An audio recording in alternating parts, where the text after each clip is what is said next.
Welcome back to the TwinSpires Jury. I'm Ashley Anderson here with James Scully and Darin Zoccali to talk our best bets and fades of the week at fairgrounds, Turfway Park, and more. And Darin, we'll let you start things off on our Christmas edition of the TwinSpires Jury. What is your best bet of the week and where are you going to play that? I'm going to go to my favorite track of the winter, Turfway Park. They got a nice card coming up on Saturday. It includes a stakes race, but I'm going to look elsewhere. In race number 5, they like to card these mile-and-a-quarter races at various different classes, and I actually get quite a kick out of them. It's a non-winners of two other than. One of the outside runners, number 10, Avenue, is making his third start back off the layoff for trainer Mike McCarthy, who I have the utmost respect for. This horse was grade 2 placed, beaten 3/4 of a length behind Prince Obama and the Gray Wizard in the Hollywood Turf Cup just about a year ago. Was a fast closing third in a good allowance group after that. Then something went amiss in the grade 3 San Marcos that led to about a 9-month layoff where this horse went to the sidelines out in California. He's come back to the workout trail beginning early on in the summer. He was only off of the workout trail for really about a month or so, and he kept kind of working. Gave the horse some time. Came back in a nice little prep race at Santa Anita, went up to Golden Gate, finished well there, going a mile and a 16th, and now stretching out to a mile and a quarter, which I have no issue with because this horse has been beaten a half length and 3/4 of a length, going a mile and a half in some tough turf company over in California. He's got a good race with a competitive figure over the synthetic surface. I respect McCarthy whenever he ships a horse here to Turfway. So I'm going to try number 10 Avenue at a 5-1 morning line with the Axeman Luan Machado aboard, guys. Yeah, I liked his late pace rating in his last race. I think stretching out here definitely bodes well. What about you, James?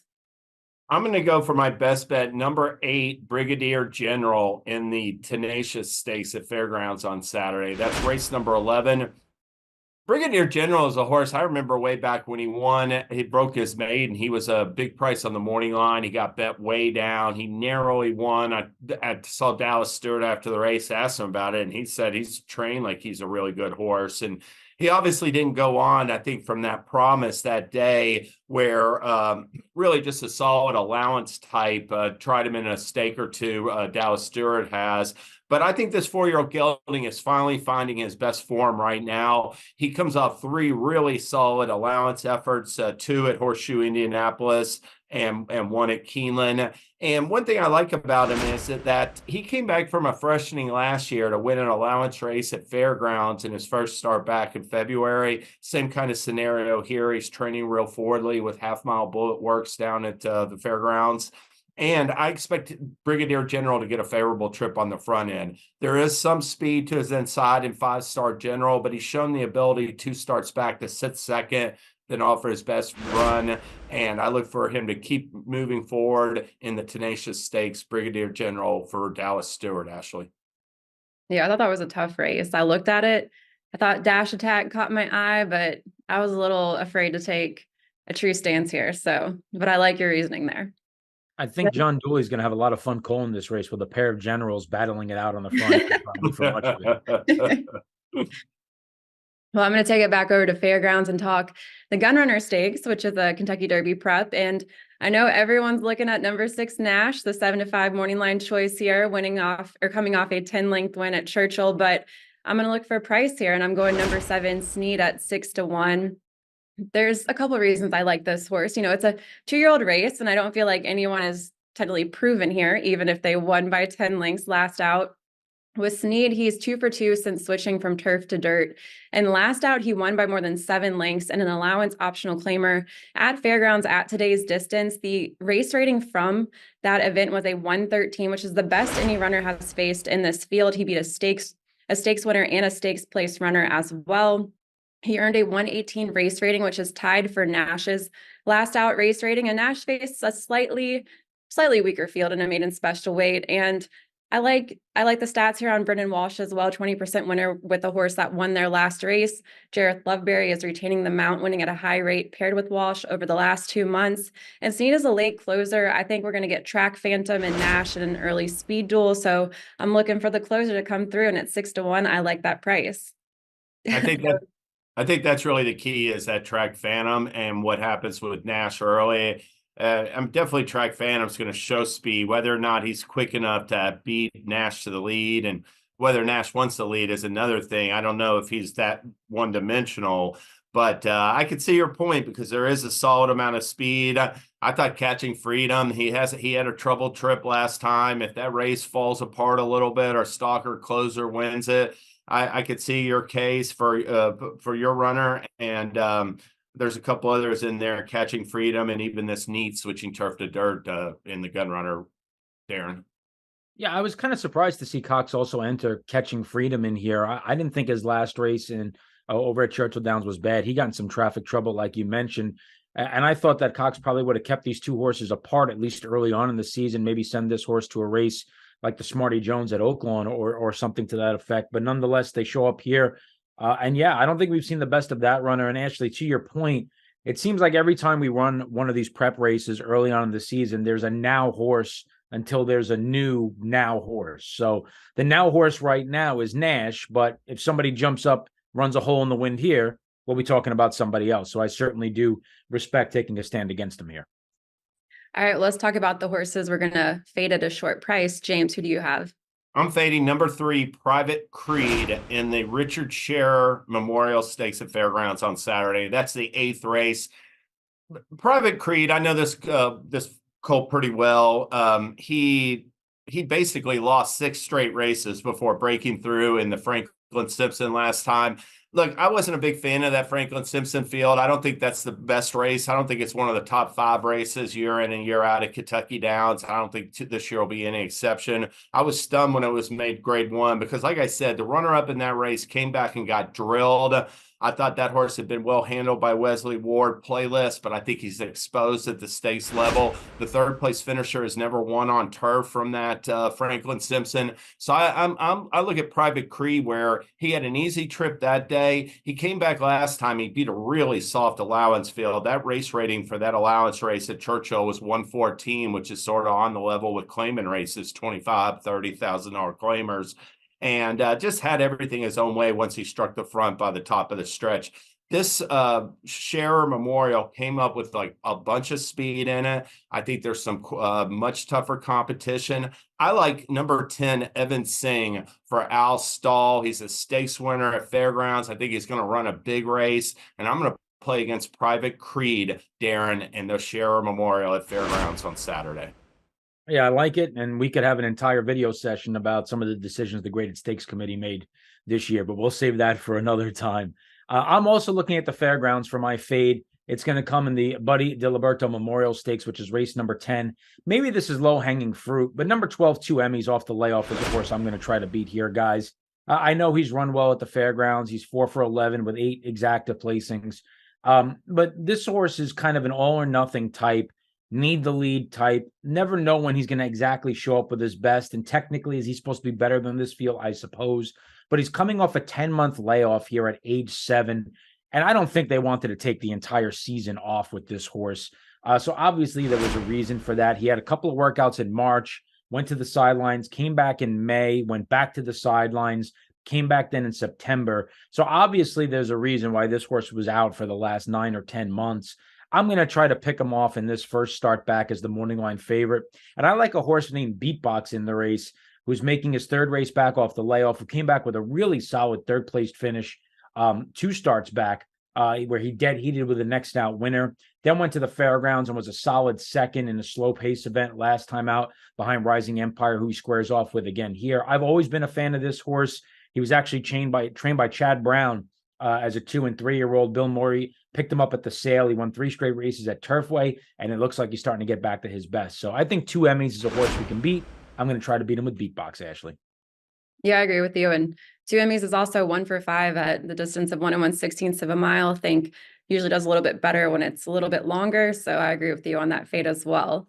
Now I'm going to go back to Fairgrounds and talk about the Sugar Bowl Stakes at 6 furlongs. And I'm going to fade number 3, Agu, at 7 to 5 on the morning line. This is a small field of 6, and Agu's price I just think is too short here. The money's called is 1 for 3 lifetime, and his lone win came at 6.5 furlongs. I felt like he needed that extra distance to get up to win.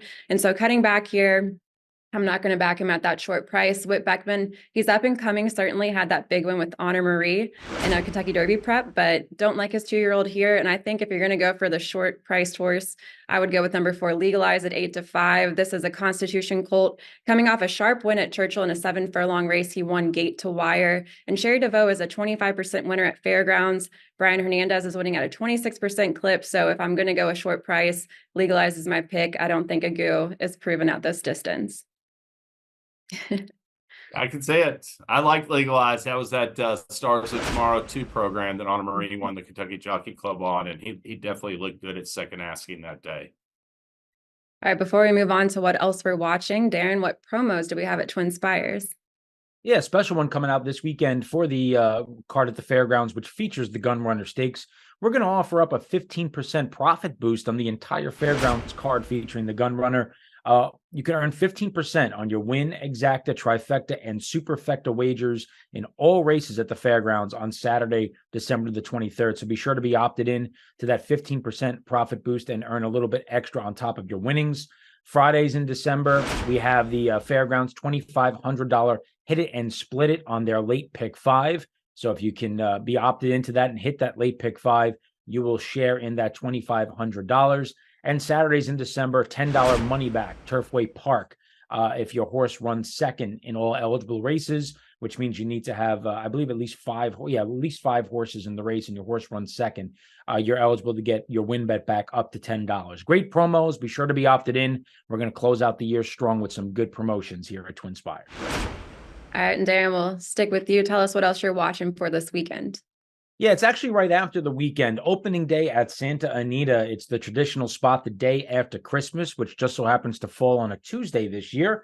I always enjoy it. You get some of those leftovers. You could sit back, relax, put your feet up, and watch some really good racing at Santa Anita while enjoying some turkey, or in my case, probably a lot of pasta from the day before. But yeah, they have some great racing, 6 graded stakes races, 3 of them grade 1s, including the Malibu, the American Oaks, the La Brea. There's some really good horses scheduled to be on the card. National Treasure is going to be in there. Anazette is likely to be in the American Oaks, a horse that I'm a fan of as well. So the card's not drawn yet. It won't be out till Friday. But just a reminder that just because it's a Tuesday doesn't mean that they're going to be light on action, because that day after Christmas, you always have one of the best cards of the year at Santa Anita featuring 3 grade 1s. So I always look forward to that. It's a fun day of racing, guys. Yeah, I wish they'd already drawn that. I look forward to that opening day program too. I thought National Treasure ran a huge race in the dirt mile. Arguably, I know he won the Preakness. I thought that was his best race by far. I thought it bodes well for his 4-year-old season. So I'm excited to see him in the Malibu. For my what else, I'm going to go to Gulfstream Park. They got 4 stakes on Saturday. One of them is the Tropical Park Derby for 3-year-olds at 1.16 miles on turf. And that's going to mark the second turf stake start for number 9, Ohana Honor. This is a Honor Code colt trained by Shug McGahee. You know, Ashley had mentioned Honor Code earlier, you know, with Honor Marie, at least, with his son. Honor Code, he championed Older Horse 2015. He had Honor AP and Grade 1 winner Max Player from his first crop in 2017, 2019. They were racing. And hasn't had many notable performers since, but looks like he might be coming on with a couple of nice runners. Honor Marie is going to point for the Risen Star in February. He's a Kentucky Derby contender. And Ohana Honor, this is a colt, needed 7 races to break his maiden, broke through in August at Colonial Downs. I loved his turf allowance win 2 starts back in that Giopani last time. It was a short field. The turf was listed as firm, but it was all choppy and torn up. And Northern Invader was clear on the back stretch. Good looking colt for Cherie DeVoe. So I thought Ohana Honor finished well for second. I expect him to keep moving forward. He's got a good rival in there, Anglophile, who beat Farbridge in the Dueling Grounds Derbies in there. But I think Ohana Honor could be a good turf stakes horse moving forward for Shug McGahee, and we'll see how he does in the Tropical Park Derby, Ashley. Thinking about when I was a track announcer, saying Ohana Honor over and over again in a race definitely could be a little bit problematic. Yeah, I think we'll get some better weather at Gulfstream this weekend too. Can't get worse. Yeah. I mentioned the Alan Jerkins, and then that didn't even happen. It ended up being that crazy monsoon. Well, it wasn't technically a monsoon. I shouldn't categorize it. I'm not a meteorologist, but It's actually back on the extras of the condition sheet. I think they might want to try to race it again on the next day available. So if you had a horse in that race, keep It's an eye out. Sunday. It's Yeah, Sunday, Darin. Sunday. Yeah, there Yeah. you They're go. going to Yeah. run it Sunday, it turns out. Yeah, they brought it back a week later. Well, I'm going to mention the other prep race we have at Fairgrounds, which is for the Kentucky Oaks. It's the Untappable Stakes, and Brad Cox is well represented in both the Kentucky Oaks and Kentucky Derby preps this weekend. I already mentioned that he has Nash and, Catching Freedom in the Kentucky Derby prep, but over in the Untappable, he has the morning line favorite in the Coast second choice from a small field of 6. And the Oaks prep will award points on a 10-5-3-2-1 basis. So only one horse is not going to come away with points in this race. But West Omaha is the 5-2 morning line choice here, a 4-length winner when breaking her maiden in her second start, but she hasn't run a route race yet.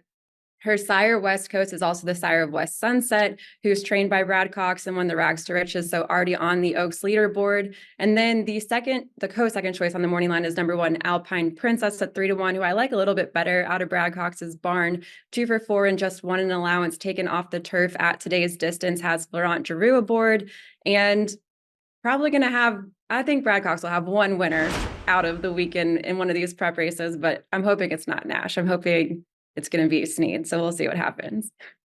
There's definitely a chance of it. I saw where you were going to mention that Brad Cox. I took a look at his stats. He's 5 for 15 at Fairgrounds, 3 for 9 at Turfway, just 33% win clips. And at Oaklawn Park, not quite that high, but 3 for 13 is definitely very respectable. So his horses are running everywhere, Darin.